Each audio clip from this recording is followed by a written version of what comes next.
उत्पत्ती प्रकरण 5. आदामाचे वंशज. पहिला इतिहास प्रकरण 1 पदे 1 ते 4. आदामाच्या वंशावळीची नोंद येण्याप्रमाणे देवाने मनुष्य उत्पन्न केला, त्यावेळी त्याने तो आपल्याशी सदृश केला. त्याने त्यास नर व नारी अशी उत्पन्न केली व त्यास आशीर्वाद दिला. आणि त्यास उत्पन्न केले, त्यावेळी त्यास आदाम हे नाव दिले. आदाम 130 वर्षांचा झाल्यावर त्याला त्याच्याशी सदृश त्याच्या प्रतिरूपाचा मुलगा झाला. त्याचे नाव त्याने शेथ ठेविले. शेथ झाल्यावर आदाम 800 वर्षे जगला व त्यास आणखी मुलगे व मुली झाल्या. आदाम एकंदर 930 वर्षे जगला, मग तो मरण पावला. शेथ 105 वर्षांचा झाल्यावर त्यास अनोश झाला. अनोश झाल्यावर शेथ 807 वर्षे जगला व त्यास आणखी मुलगे व मुली झाल्या. शेथाचे एकंदर आयुष्य 912 वर्षांचे झाले, मग तो मरण पावला. अनोश 90 वर्षांचा झाल्यावर त्यास केनान झाला. केनान झाल्यावर अनोश 815 वर्षे जगला व त्यास आणखी मुलगे व मुली झाल्या.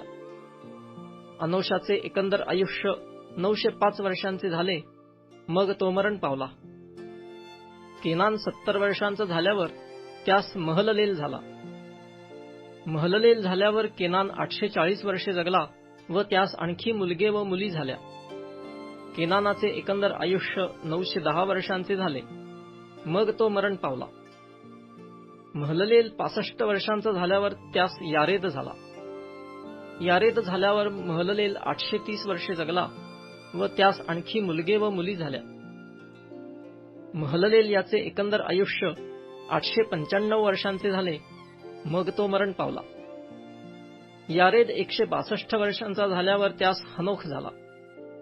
हनोख झाल्यावर यारेद 800 वर्षे जगला व त्यास आणखी मुलगे व मुली झाल्या. यारेदाचे एकंदर आयुष्य 962 वर्षांचे झाले, मग तो मरण पावला. हनोख 65 वर्षांचा झाल्यावर त्यास मथुशलह झाला. मथुशलह झाल्यावर हनोख 300 वर्षे देवाबरोबर चालला व त्यास आणखी मुलगे व मुली झाल्या.